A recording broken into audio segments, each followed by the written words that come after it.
As you may have heard today, Unity Software announced intentions to acquire an Israeli firm called ironSource. And we've asked the question here, is this good or bad?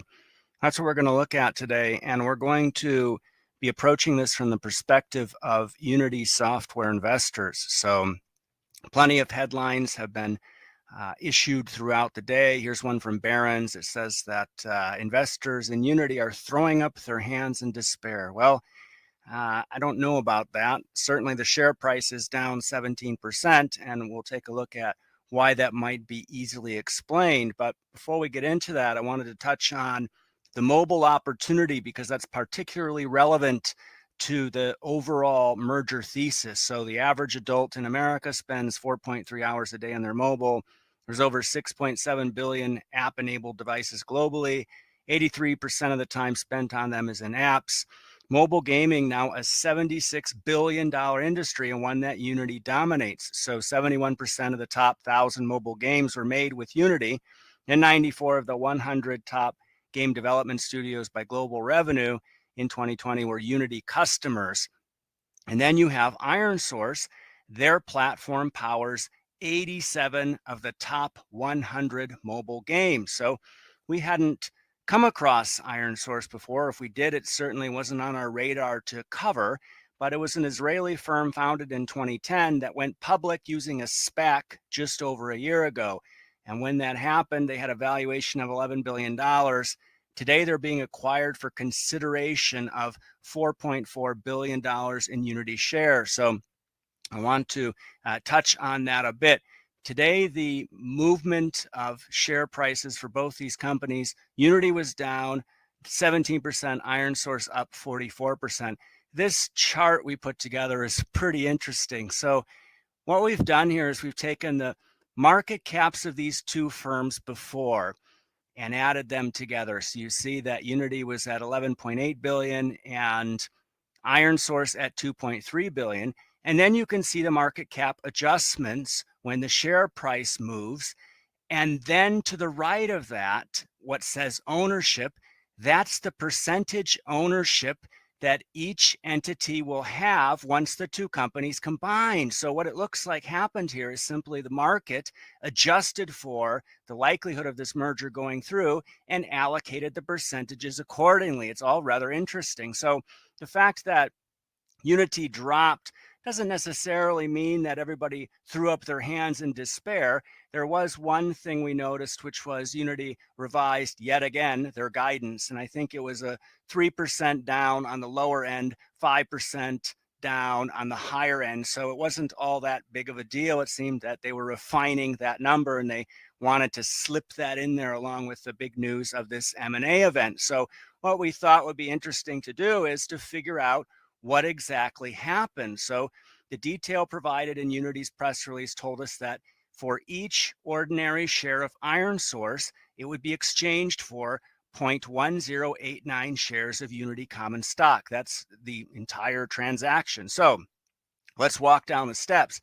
ironSource had about 1 billion shares outstanding in their last annual report.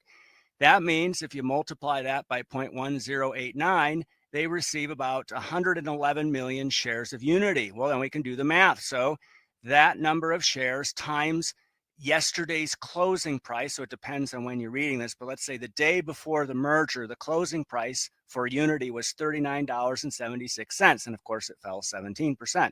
But that closing price multiplied by that number of shares, there's the 4.4 billion Unity is referring to. So it's pretty cool to actually see this. And then when you take the shares outstanding that Unity has, and then the shares that they've given to ironSource, and you compare that ratio, Unity shareholders will hold 72% of the pie, while ironSource shareholders will own 28%. Well, guess what? That's pretty darn close to what Unity tells us. They say that here's the ratio, 73.5% for Unity, 26.5% for ironSource. So the big question, of course, is what does ironSource do? We don't want to get too much into the technical details here, but they provide app developers with a platform that helps them grow user base for their apps, monetize their apps. There's analytics, publishing. That's one component called Sonic. And then there's another component called ironSource Aura, and that's for telecom operators, and it helps them, I think the term they used was to personalize the mobile experience. So they provide these two components, and we look at the revenue breakdown. This was taken from the 10K. It's always great when companies provide some granularity around where they're making their money. You can see that Aura, which largely revolves around telecoms, is about 12.5% of revenues, while the rest comes from Sonic. That's the monetization, analytic, etc. platform for developers. And then here below that, you can see by region the growth of their revenues, and this relates to where they send their invoices. We were confused. Well, why is Ireland so high? Well, Ireland actually has a strong contingent of app developers over there, and that's why Ireland is overly represented here. So these breakdowns are certainly quite interesting.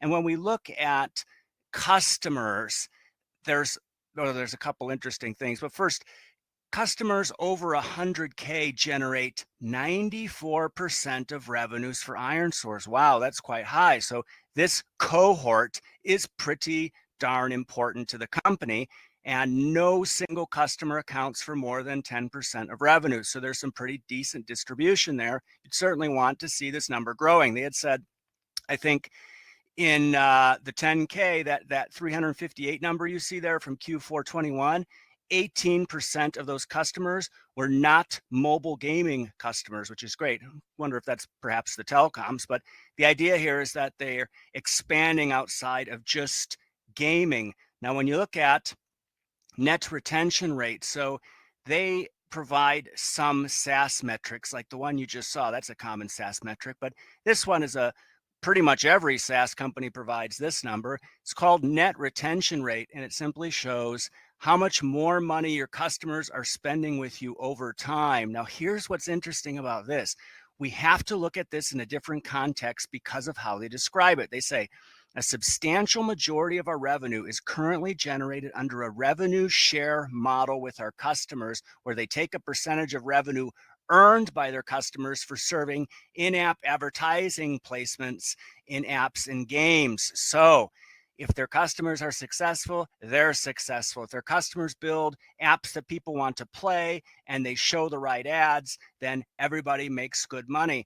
That's a whole lot different from customers signing contracts and renewing them every year. It's very different. So we can see here the fluctuations in net retention rate, and investors in, let's say, Unity need to think about how this reflects on Unity's net retention rate, which may have some element of this embedded in it. But it just goes to show that you need to dig in when you're looking at these metrics to figure out what they're actually telling you. So it's not a bad thing. You do want to be aligned with your customers, provide a superior product, but that needs to be considered if suddenly people stop gaming, which is highly unlikely. And that leads us to talk about durability. So Unity said this, I think in their last earnings call. They said, through every major crisis, the game industry has grown. Through recession, it's grown. Through catastrophes, it's grown.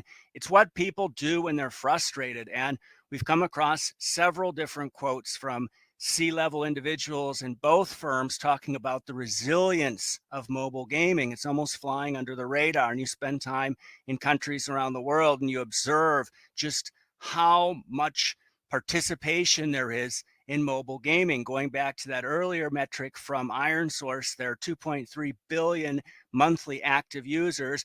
That's the same population as Europe, United States, and Africa combined. So there are a lot of, it's 28% of the global population.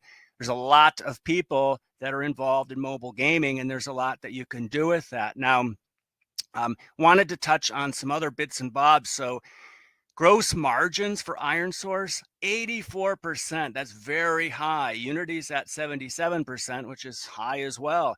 Gross retention rate, you hardly ever see SaaS firms provide this, and they should. This is for ironSource.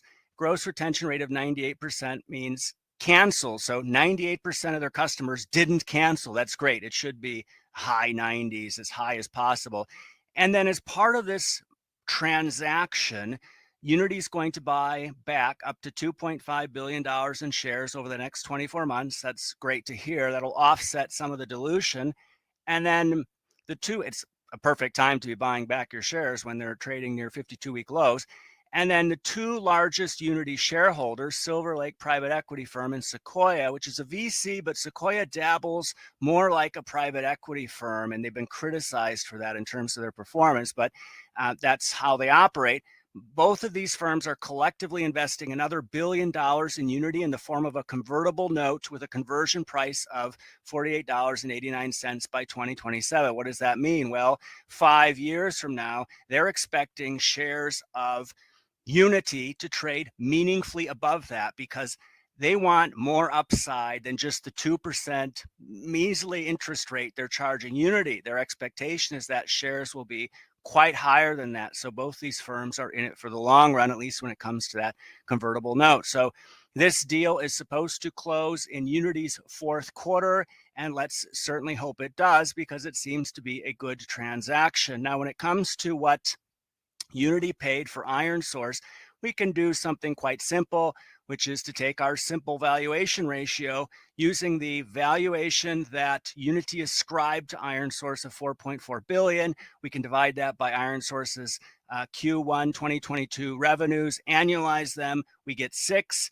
And if we compare that to Unity's simple valuation ratio, which is just under the double digits there, we see that these firms aren't too far apart. At least Unity didn't pay a ridiculous price for ironSource. And of course, you'd have to see what the goodwill says and take a look at everything that gets rolled up. In this research piece we did to accompany this video, and I'll put a link to that in the description of this video. You should check out the research piece because it certainly contains more than just what we're talking about right now. But there's a link to a McKinsey study that was done in 2004 that is still relevant, and it talks about how most synergies aren't realized when M&A events happen. Everybody gets all excited. It's just like when you're dating somebody, and then when the commitment happens, and suddenly all the skeletons come out of the closet. So we need to keep that in mind when we think about Unity's merger, let's say, M&A event with ironSource. And certainly when you look through the collateral for both these companies and you spend a day researching it as we did, it seems like this merger really makes sense, and they're going to be able to realize the $300 million in cost cutting that will happen as a result of this, or let's say synergies. And of course, there's already been some layoffs at Unity, and some people are complaining about that. But guess what? Whenever there's a bear market, it's a great time to have the 10% that are underperformers in a company exit. And when you have a merger, you can expect to see rounds of layoffs as well. That means cost cutting. And guess what? Unity told us that they're going to be cash flow positive by the end of this year. And it looks like the profitability of ironSource will certainly help them get there. So ironSource seems like a solid high margin growth company. As I said, it's easy to see where the synergies might happen here. We don't see this as a cause to throw our hands up in despair. On the contrary, we consider this as possibly a good time to add some shares. And if or when we add shares, we always send alerts to Nanalyze Premium annual subscribers. So please go ahead and leave your comments in the comment section. Make sure to subscribe to our channel. And thanks so much for taking the time to watch this video today.